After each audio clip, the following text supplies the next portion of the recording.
এবং ঈসা ইসলাম আসার পূর্বে মুসলমানেরা পৃথিবী বিজয় করবে এবং ইহুদি এবং খ্রিস্টানরা বিপদে পড়বে।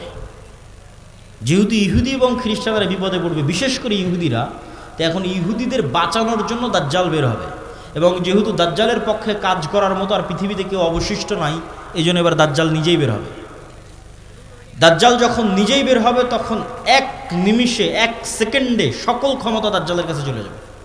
মুসলমানেরা হতভম্ব, হতবিহ্বল হয়ে যাবে। আকাশও বৃষ্টি বর্ষণ করে না, জমিনও ফসল উৎপাদন করে না, দুর্ভিক্ষই নিয়তি ঈমান নিয়ে বাঁচার জন্য। তথা সেই সফল যে বলবে আমি মরতে প্রস্তুত কিন্তু ঈমান বিক্রি করতে প্রস্তুত নই। সেই সফল যার একটা টাকার প্রতি অবৈধ লোভ নাই, অবৈধ একটা টাকার প্রতি ন্যূনতম লোভ নাই। আপনি নিজেই নিজের আত্মা এবং নাফসকে চেক করেন যে আপনার একটা টাকার প্রতি যদি, অবৈধ টাকার প্রতি যদি ন্যূনতম লোভ থাকে, আপনি দাজ্জালের ফিতনা থেকে বাঁচতে পারবেন না।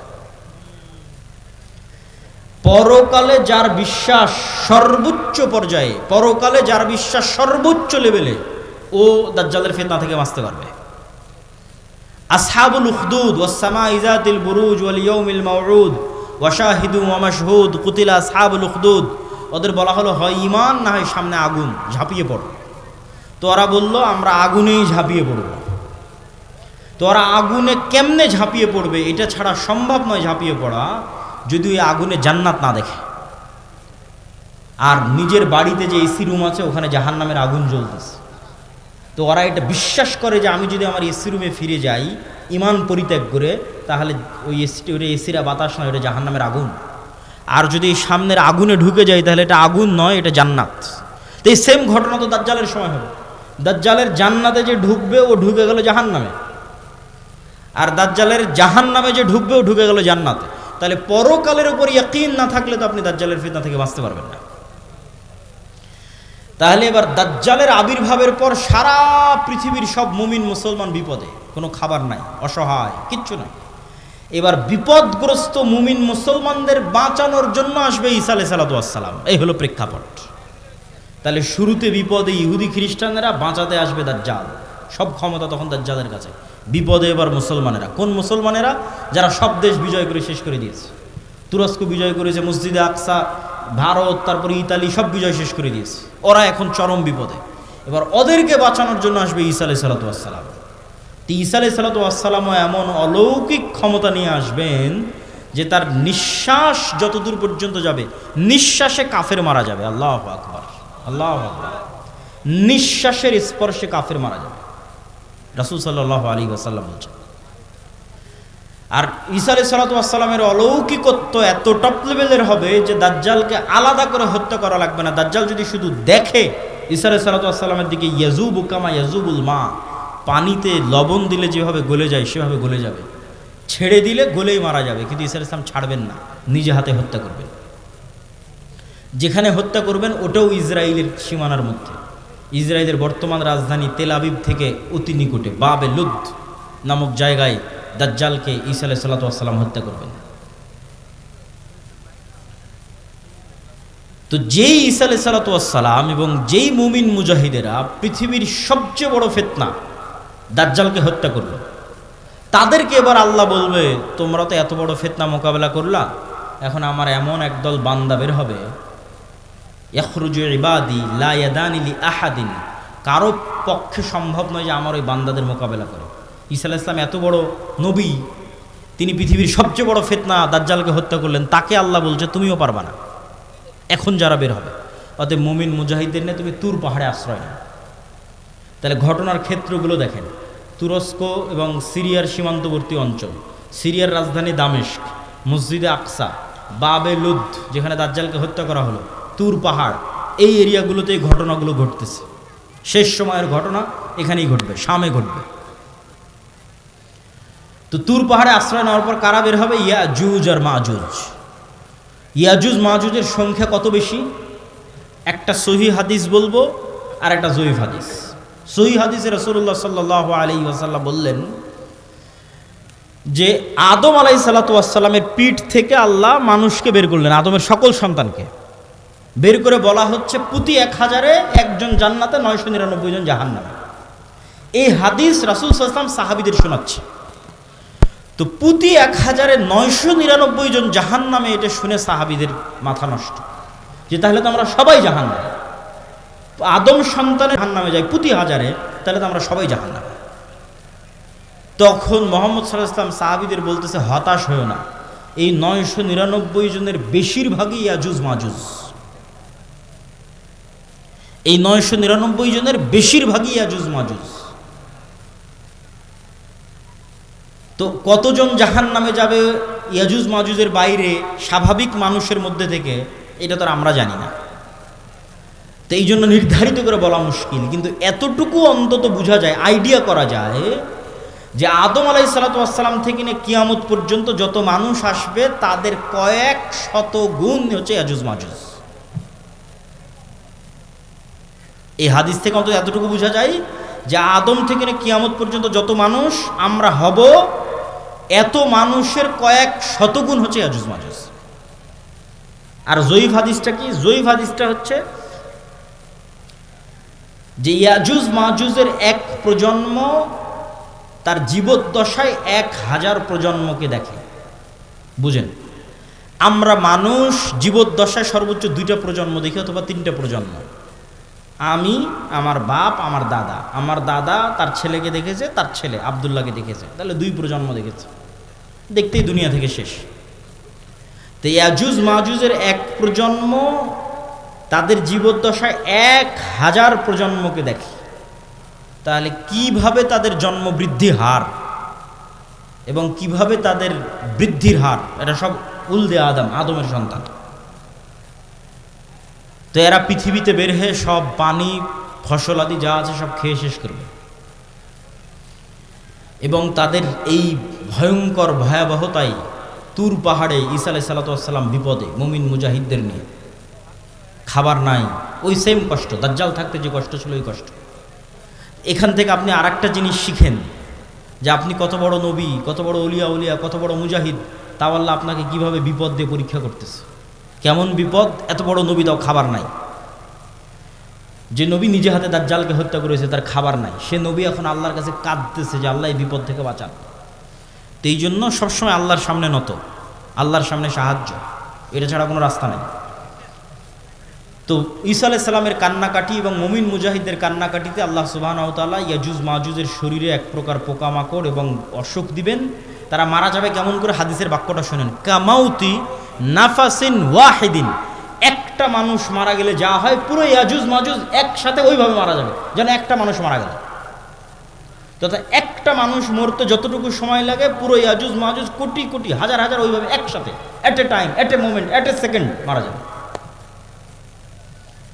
তো এবার ঈসা আলাইহিস সালাতু ওয়াস সালাম জমিনে ফিরে আসবেন, তো জমিনে পা রাখার জায়গা নাই। এত কোটি কোটি মানুষ যদি মরে পড়ে থাকে কি অবস্থা, লাশের দুর্গন্ধ। এবার ঈসা আলাইহিস সালাম আবার আল্লাহর কাছে কান্নাকাটি করবে, দোয়া করবে।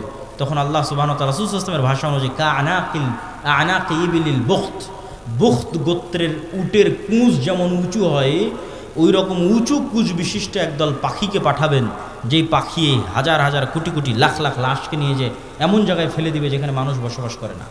উত্তর মেরু হোক, দক্ষিণ মেরু হোক, সাইবেরিয়া হোক, যেখানে হোক, আল্লাহ ভালো জানেন, যেখানে আল্লাহ বলবেন। তারপরে আসমান বৃষ্টি বর্ষণ করে এই জমিনকে পরিষ্কার করে দিবে। তারপরে ঈসা আলাইহিস সালাতু ওয়াস সালামের শাসন চলবে হাদিস অনুযায়ী 7 বছর, আর বাইবেলের বর্ণনা অনুযায়ী 1000 বছর। তো 7 বছর ঈসা আলাইহিস সালাতু ওয়াস সালামের এই শাসনে এতটা নিরাপত্তা এবং শান্তি বিরাজ করবে যে এতদিন যত যুদ্ধ বিগ্রহের সামগ্রী ছিল এগুলো কাজে লাগবে না, ওগুলো জ্বালিয়ে পুড়িয়ে দেওয়া ছাড়া কোনো কাজ নাই। আর এত বরকত আসমান এবং জমিন উন্মুক্ত করে দিবে যে একটা ডালিম একটা গ্রাম খাবে, একটা গাভীর দুধ একটা পুরো বংশ খাবে, এত বরকতে আল্লাহ পরিপূর্ণ করে দিবেন। তারপরে এক শীতল বাতাসে মুমিন মুসলিম এবং ঈসা আলাইহিস সালাম সবাই মারা যাবে, শুধু ফাসিক এবং ফাজেরেরা পৃথিবীতে থাকবে। এবার যত হাদিস শুনেছেন এই ধরনের, যে পৃথিবীতে এমন একদিন আসবে যে কোরআন পড়ার কেউ থাকবে না, এখন সেগুলো আল্লাহ নাম নেওয়ার কেউ থাকবে না, এগুলো ঈসা আলাইহিস সালামের মরার পর। মানুষ জেনায় লিপ্ত হবে খোলা মাঠে কুকুর শ্রীগালের মতো, লজ্জা বুঝবে না, এগুলো ঈসা আলাইহিস সালামের আগে নয়। ঈসা আলাইহিস সালামের আগে কোরআন থাকবে, দিন থাকবে, এটা তো পূর্ণতায় পৌঁছে যাবে। এখন পতন দেখতে পাচ্ছেন, কিন্তু আল্লাহ মুতিম্মু নূরিহি আগেই বলে নিয়েছে আয়াতগুলো, এই দিন তো সারা পৃথিবী বিজয় করবে, আর এই বিজয় ধারাতে ঈসা ইসলামের আসার আগেই শুরু হয়ে যাবে। তাহলে কিভাবে কোরআন হাদিস শেষ হবে? শেষ হবে না, এগুলো আরও বাড়বে। কিন্তু এটা শেষ যে হবে সেটা কখন? ঈসা ইসলামের মরার পর। তখন আর নাই, তখন কোরআন নাই, হাদিস নাই, আল্লাহর নাম নাই, মানুষের লজ্জা উঠে যাবে। এই ফাসেক ফাজরের উপর আল্লাহ সুবহানাহু ওয়া তাআলা কিয়ামত কায়েম করবেন। প্রিয় উপস্থিতি, আমি আমার বক্তব্য দীর্ঘায়িত করতে চাই না। এই পুরো ঘটনা থেকে যা বর্ণনা করলাম, ধারাবাহিকতা, এই ধারাবাহিকতা থেকে আমার এবং আপনার শিক্ষা কী? তার আগে একটা প্রশ্নের উত্তর দিয়ে নিই। দাজ্জাল কোথায়? ইয়াজুজ মাজুজ কোথায়? একদল নাস্তিক, আবার একদল মুনকিরে হাদিস, দুইটাই। মুনকিরে হাদিসেরাও ভিডিওর পর ভিডিও দেয়, বলে যেটা কোরআনে না এটা বিশ্বাস করবো না। কোরআনে কিন্তু ইয়াজুজ মাজুজের কথা আছে, দাজ্জালের কথা নাই। বলে যেটা কোরআনে না এটা বিশ্বাস করবো না। আবার একদল নাস্তিক বলে যে এই পৃথিবীর স্যাটেলাইট ক্যামেরা সব আছে, কই তোমার দাজ্জাল, কই তোমার ইয়াজুজ মাজুজ। একটা ছোট্ট তথ্য দিয়ে রাখি, মানুষ মহাকাশ সম্পর্কে যা জানে, এই মাটির নিচ সম্পর্কে তাও জানে না। এটা আমি কয়েকদিন আগে পড়াশোনা করতে গিয়ে দেখলাম যে মানুষ সারাদিন মহাকাশ নিয়ে গবেষণা করছে, চাঁদে যাবে, মঙ্গলে যাবে, কিন্তু মাটির নিচে মাত্র 12 কিলোমিটার পর্যন্ত মানুষ জানে, তারপরে আর জানে না। তাহলে এই পুরো পৃথিবী কত বড়? আপনি এখান থেকে 12 কিলোমিটার মাপেন, কত দূর হয় গাবতলী বাজার থেকে, তো মাটির নিচে মাত্র 12 কিলোমিটার পর্যন্ত আপনি জানেন, তার নিচে আর কেউ জানে না। পৃথিবীর বর্তমান কোনো বিজ্ঞানী নয়, কোনো বিজ্ঞান নয়, কেন ওই 12 কিলোমিটার পরে গবেষণা করার সক্ষমতাই নাই, কোনো যন্ত্র মেশিন পাঠানোর সক্ষমতাই নাই। তাহলে মাটির নিচের মাত্র 12 কিলোমিটার পর্যন্ত আপনি জ্ঞান রাখেন। আকাশে চন্দ্রে চলে গেছেন, মঙ্গল গ্রহে চলে গেছেন, সেটা ভিন্ন বিষয়, কিন্তু নিজের পায়ের নিচে এটাই জানেন না। এই যে বিশ্বের এই উন্নত বিজ্ঞানের সর্বোচ্চ শিখরে পৌঁছে মানুষ জানে না যে এই মাটির নিচে কি আছে। তাহলে কেমনে মানুষ দাবি করবে দাজ্জাল কোথায়, ইয়াজুজ মাজুজ কোথায়? এই দাবি করাই তো ভুয়া, পাগলামি। আরেকটা জিনিস দেখলাম, মহাসাগর সম্পর্কে মানুষ অজ্ঞ। মহাকাশ সম্পর্কে ঠিক আছে অনেক জানতেছে, মহাসাগরে এমন অনেক জায়গা আছে যে জায়গাগুলোতে মানুষ পৌঁছতেই পারে না, যে জায়গাগুলোর উপর দিয়ে বিমানও উড়ে যেতে পারে না, যে জায়গাগুলোতে কোনো জাহাজও অতিক্রম করে না, এরকম অসংখ্য জায়গা আছে। তো সাগর এবং সাগরের নিচে কি আছে, মাটি এবং মাটির নিচে কি আছে, এটা সম্পর্কে আজকের বিশ্ব সবচেয়ে অজ্ঞ, অন্তত মহাকাশের তুলনায়। তো ইন্নাল্লাহা আলা কুল্লি শাইইন কাদির, আল্লাহ সকল কিছুর উপর ক্ষমতাবান। আর কোনোটাই যদি না হয় তো অন্তত একটা উত্তর তো দেওয়াই যায়, যেটা আল্লাহ সুবহানাহু ওয়া তাআলা কোরআন মাজিদে বলছেন যে আল্লাহ 7 আসমান এবং 7 জমিন সৃষ্টি করেছেন, আর 7 জমিনে আল্লাহর আদেশ অবতীর্ণ হয়, কোরআনের আয়াত। 7 জমিনে আল্লাহর, আর সবচেয়ে আরও একটা ভয়ঙ্কর বিষয় যে আল্লাহর আসমান বানাতে যত সময় লেগেছে জমিন বানাতেও তত সময় লেগেছে।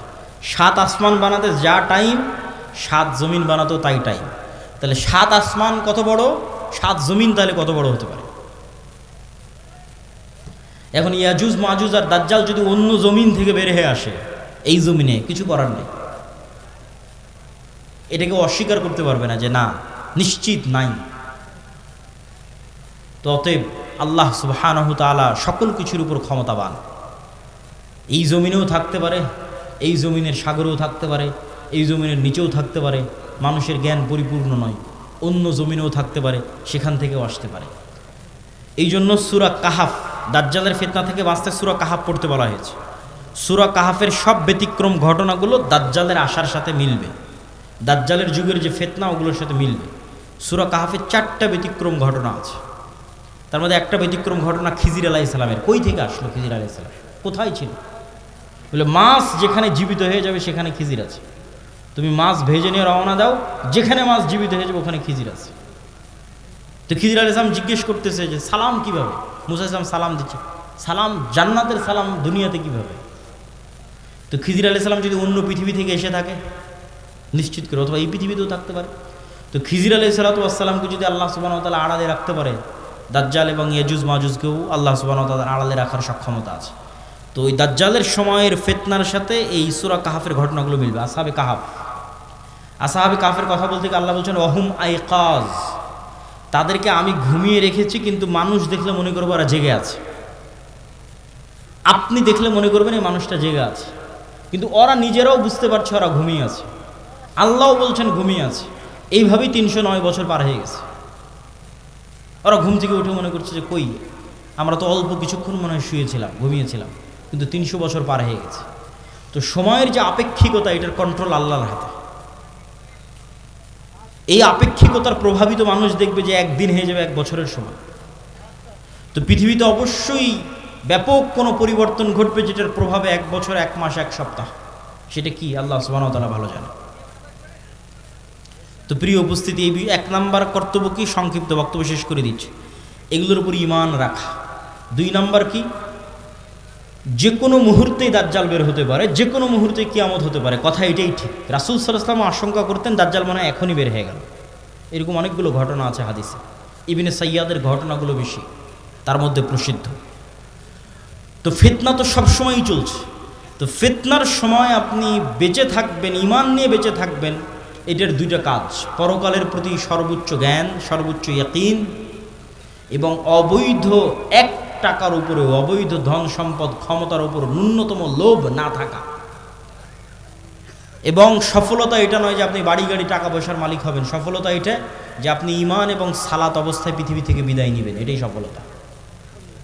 তো আল্লাহ সুবহানাহু ওয়া তাআলা যেন আমাদের ঈমান অবস্থায়, সালাত অবস্থায় পৃথিবী থেকে বিদায় নেওয়ার তৌফিক দান করে, বলেন আল্লাহুম্মা আমিন।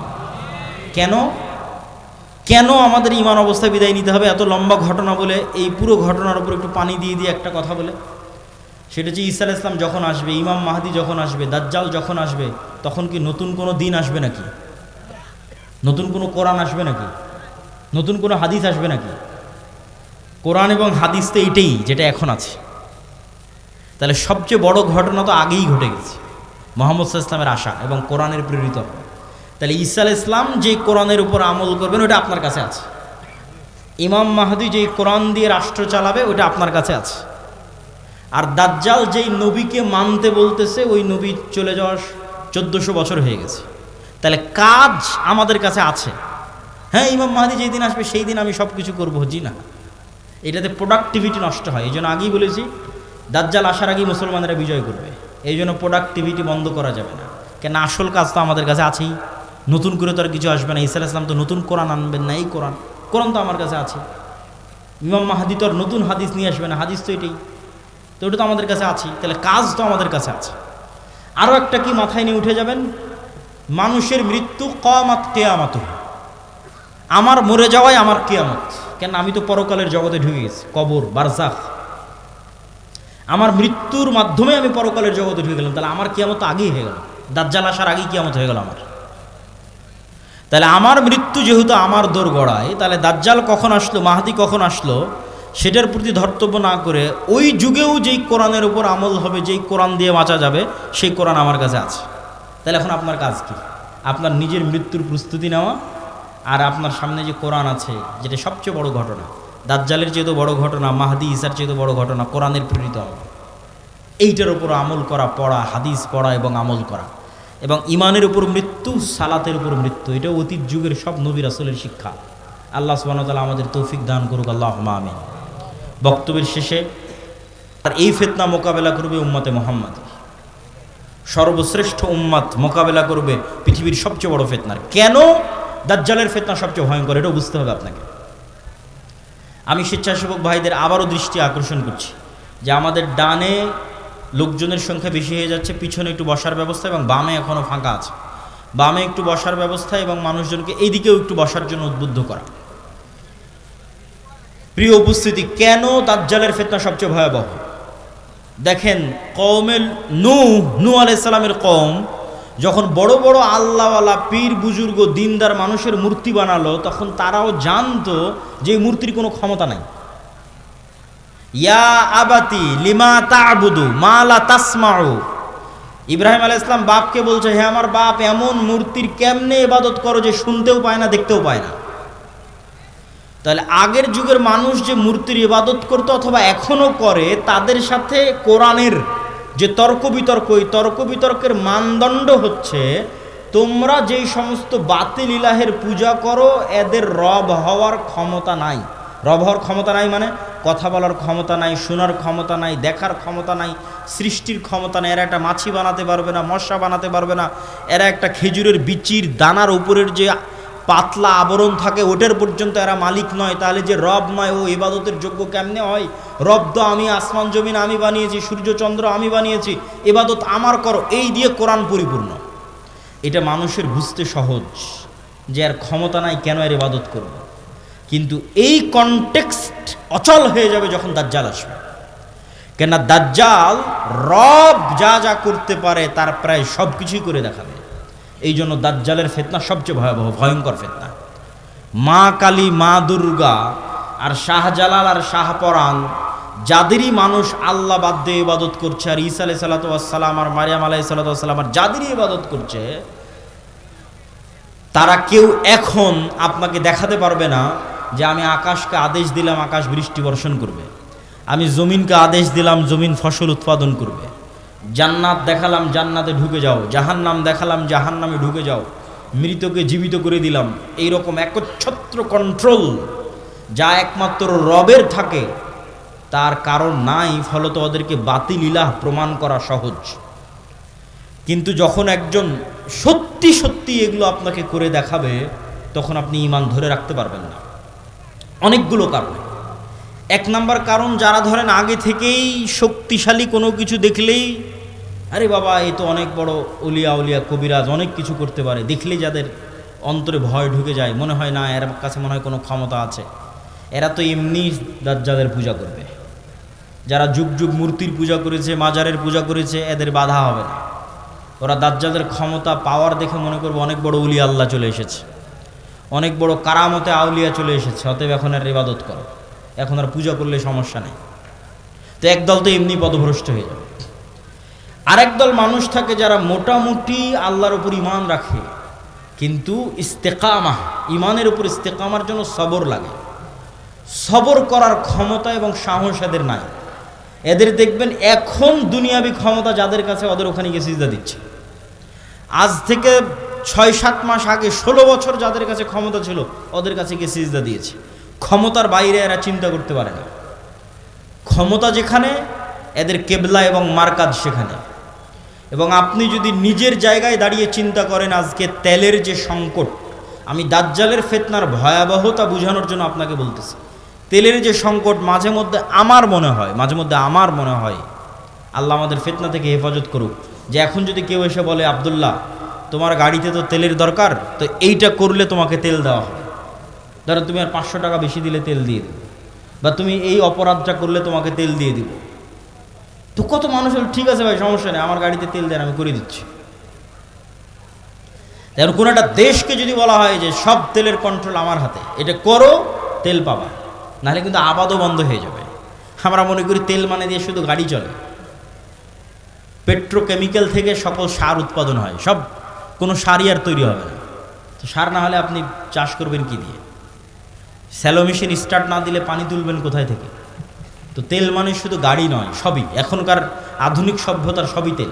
তা আমি তেল দিব না আপনাকে, তা আপনিও বুঝতে পারছেন যে আপনি সবই করে ফেলবেন তেল নেওয়ার জন্য। তো কোরআন এবং হাদিসে তো এর চেয়ে বড়টা বলা আছে, তেলের কথা বলা না, সরাসরি আকাশের বৃষ্টির কথা বলা আছে, জমিনের ফসলের কথা বলা আছে ডাইরেক্ট।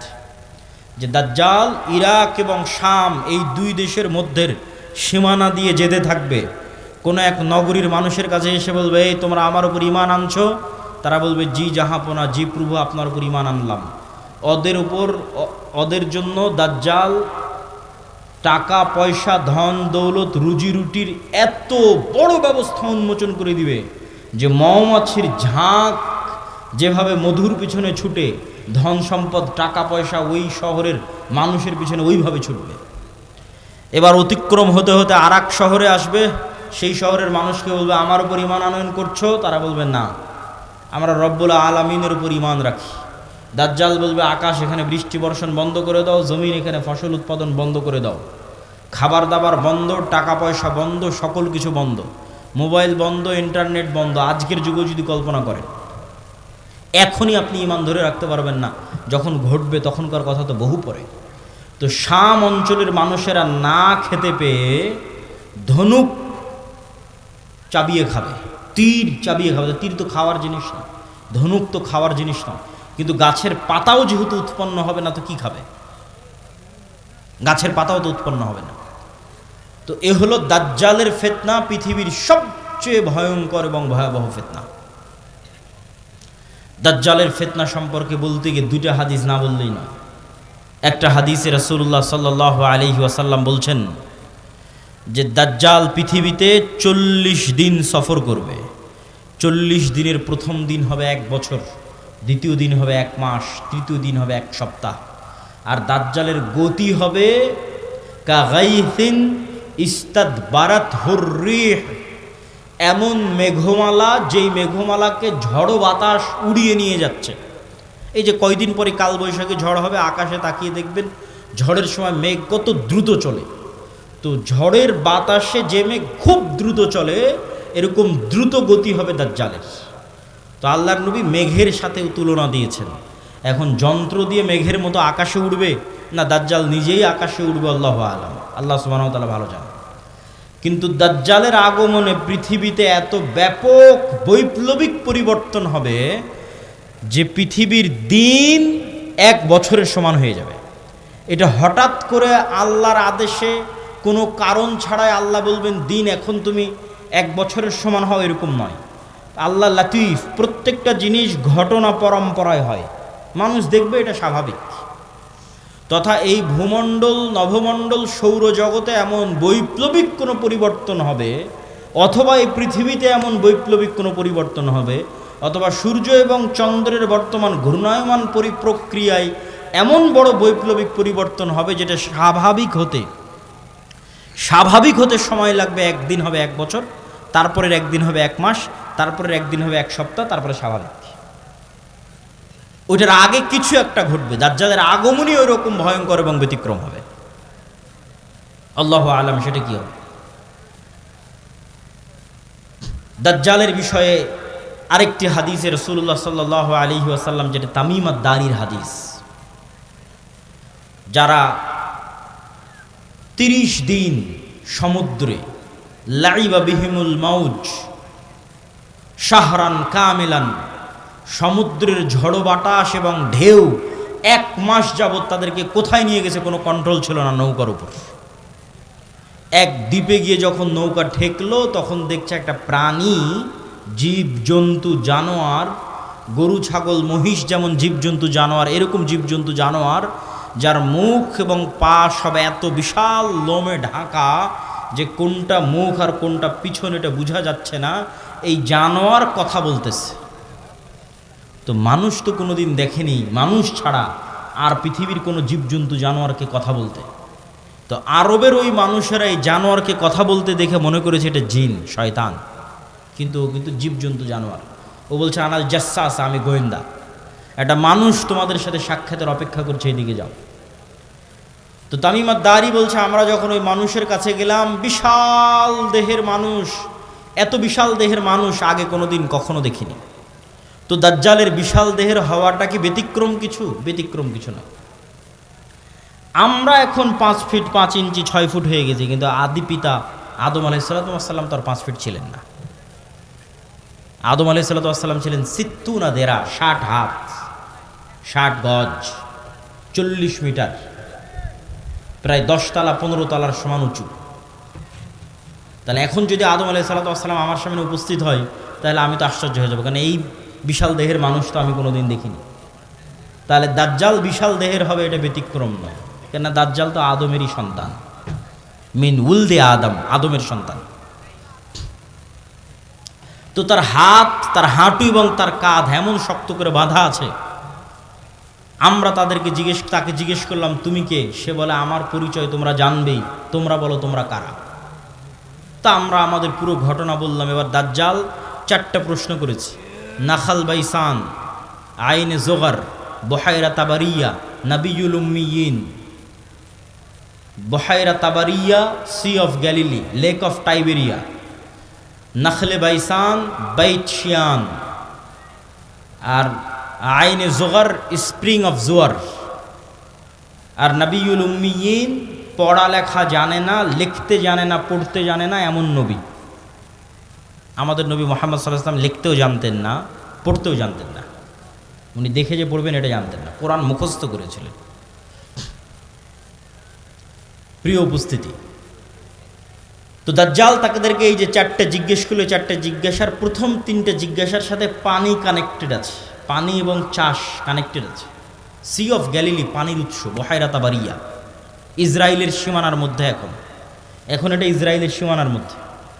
বাইবেলের প্রফেসি অনুযায়ী তথা বাইবেলের বর্ণনা অনুযায়ী ঈসা আলাইহিস সালাতু ওয়াস সালাম যত মোজেজা দেখাতেন সব এই সাগরে, এই সাগরের আশেপাশে, এই লেক, এই হ্রদ, এই খালের আশেপাশে।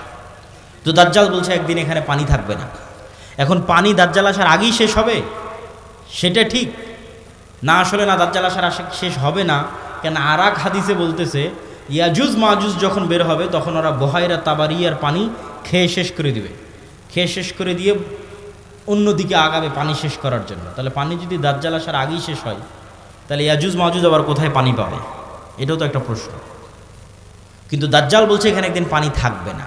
তার মানে কি ইয়াজুজ মাজুজ এসে শেষ করবে ওটার ভবিষ্যৎবাণী, না দাজ্জাল আসার আগেই শেষ হবে? মানে অনেকেই দেখি এখন খুঁজে যে বহায়রা তাবারিয়াতে পানি শেষ হচ্ছে কিনা, সেটার জন্য বলতেছে যে পানি যে দাজ্জাল আসার আগেই শেষ হবে এটা মনে করাটা একদম 100% ঠিক এটা বলা যাবে না।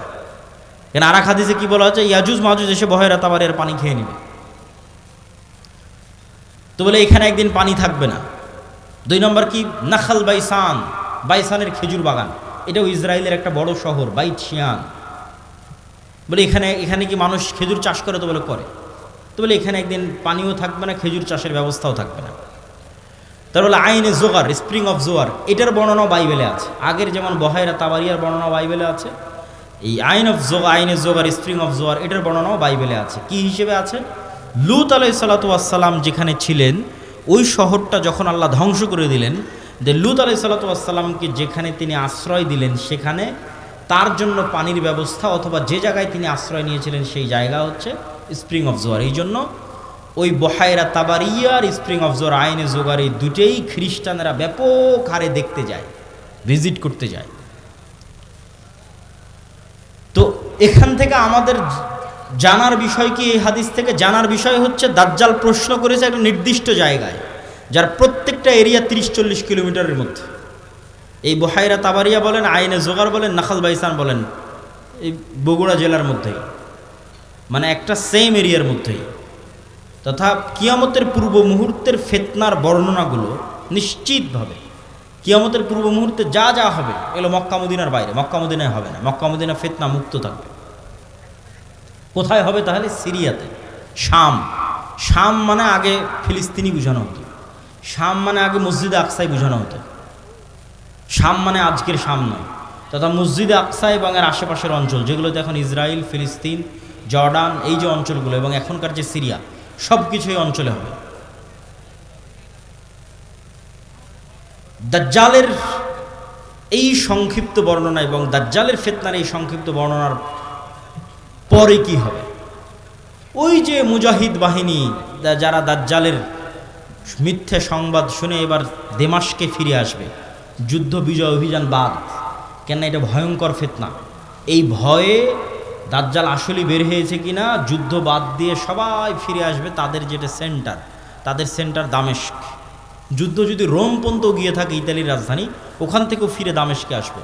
যদি তুরস্কের রাজধানী ইস্তাম্বুল পর্যন্ত গিয়ে থাকে, ওখান থেকে ফিরে দামেস্কে আসবে। এবার দামেস্কে আসতে আসতে সত্যিই দাজ্জাল বের হয়ে যাবে। এবার রিয়ালি প্রকৃত অর্থে দাজ্জাল বের হয়ে গেছে। এবং দাজ্জাল বের হওয়া মাত্রই সকল ক্ষমতা দাজ্জালের কাছে চলে যাবে। এটার বিবরণ আরেকটু পরে দিব, এখানে এটা শেষ করে নিই। তো দাজ্জাল বের হয়ে যাবে। এই দামেস্কের মসজিদে ফজরের সালাতে যখন জামাত হবে তখন এবার ঈসা আলাইহিস সালাতু ওয়াস সালাম অবতীর্ণ হবেন। কেননা দাজ্জালের ফিতনা যেই লেভেলের অলৌকিক, ওইটা মোকাবেলা করার জন্য ওই লেভেলের অলৌকিক লাগবে। তথা দাজ্জালের এই ফিতনা মোকাবেলা ওই মুজাহিদরাও করতে পারবে না যারা ইস্তাম্বুল বিজয় করেছে, রোম বিজয় করেছে। এবং কিছু কিছু হাদিসের বর্ণনা অনুযায়ী তারা ভারতও বিজয় করতে পারে। মানুষের মাথায় একটা চিত্র আগে থেকে ঢুকে আছে যে দাজ্জাল যখন বের হবে পৃথিবীতে তখন পুরো পৃথিবী দাজ্জালের কন্ট্রোলে থাকবে। এটা ভুল কথা। দাজ্জাল যখন বের হবে তখন পুরো পৃথিবী মুসলমানদের কন্ট্রোলে থাকবে। মানে মুসলমানরা বিজয় করে শেষ করে দিবে, সব বিজয় করে ফেলবে। মসজিদে আকসা বিজয়, ইস্তাম্বুল বিজয়, খ্রিস্টানরা তো পরাজিতই হয়ে যাবে, ইতালির রাজধানী রোম বিজয়, ভারত বিজয়, পুরো পৃথিবীতে মুসলমানদের জয় জয়কার থাকবে। হাদিস থেকে আমি যতটুকু চিন্তা ভাবনা করে দেখেছি এটাই বেশি খাপ খায়, এটাই বেশি মিলে, যে দাজ্জাল বের হওয়ার পূর্বে ইমাম মাহদি আসার আগেই অথবা ইমাম মাহদির সাথেই অথবা ইমাম মাহদি সহ যেটাই বলেন, দাজ্জাল এবং ঈসা ইসলাম আসার পূর্বে পৃথিবী মুসলমানদের, মসজিদে আকসা মুসলমানদের, তুরস্ক মুসলমানদের, ইতালি পুরো ইউরোপ মুসলমানদের, ভারত মুসলমানদের, সবই মুসলমানদের। মুসলমানদের বিজয় যখন সর্বোচ্চ স্তরে এবং দাজ্জালের কোনো ষড়যন্ত্র যখন আর কাজে দিচ্ছে না, দাজ্জালের পক্ষ হয়ে পৃথিবীতে কাজ করবে এরকম কোনো বড় শক্তি আর পৃথিবীতে নাই, এবার নিজেই দাজ্জাল বের হয়ে আসবে। কেননা যারা দাজ্জালের পক্ষ নিয়ে কাজ করতে তারা সব বিপদে পড়ে গেছে, কেননা বিজয় মুসলমানদের হয়ে গেছে। তো ইহুদিরাও এক মাসিহের অপেক্ষা করতেছে, বিপদ থেকে, বিপদে পড়লে বিপদ থেকে বাঁচায় যে সে মাসিহ দাজ্জাল। খ্রিস্টানেরাও ঈসা মাসিহ, বিপদে পড়লে বিপদ থেকে বাঁচায় যে সেই মাসিহ ঈসা আলাইহিস সালাম বিপদ থেকে বাঁচাবে। খ্রিস্টানেরাও বিশ্বাস করে ঈসা আলাইহিস সালাম আবার আসবে, কিন্তু তারা এটা জানে না যে ঈসা আলাইহিস সালাম মারা যায়নি, জীবিত আছে। আমরা জানি ঈসা আলাইহিস সালাম মারা যাননি, জীবিত আছে, আর তারা মনে করে মরে গেছে, কিন্তু পুনর্জন্ম হয়ে পুনরায় ঈসা আলাইহিস সালাম পৃথিবীতে আসবে তাদেরকে বাঁচানোর জন্য, খ্রিস্টানদের বাঁচানোর জন্য। তাহলে সারা পৃথিবীর সবাই শেষ জামানার একজন বিশাল মাসিহের অপেক্ষায়। এবং আধুনিক এখনকার বিশ্বের যতগুলো নিউজ চ্যানেল রিপোর্ট, সবগুলোতেই বর্তমান যে যুদ্ধ চলতেছে এই যুদ্ধ নিয়েও এই আলোচনাগুলো আমাদের দেশে নয়, এই অঞ্চলে নয়, ইউরোপ এবং আমেরিকায় আলোচিত হচ্ছে, যারা বিশ্ব শাসন করে তাদের কাছে। তাদের ভাষায় দাজ্জাল হচ্ছে অ্যান্টি ক্রাইস্ট ইংরেজিতে, আর মালহামা হচ্ছে আর্মাগেড্ডন, আর জেসাস ঈসা আলাইহিস সালাম উনি আসবেন। অ্যান্টি ক্রাইস্ট না আসলে জেসাস আসবে না। অ্যান্টি ক্রাইস্ট মানে দাজ্জাল। আর অ্যান্টি ক্রাইস্ট ততক্ষণ আসবে না যতক্ষণ না ইহুদিরা জেরুজালেমে একত্রিত হচ্ছে, এটা তাদের বিশ্বাস। ইভাঞ্জেলিক্যাল খ্রিস্টিয়ান যারা ইঞ্জিল কেন্দ্রিক খ্রিস্টান তাদের বিশ্বাস। তো ফলত তাদের ওই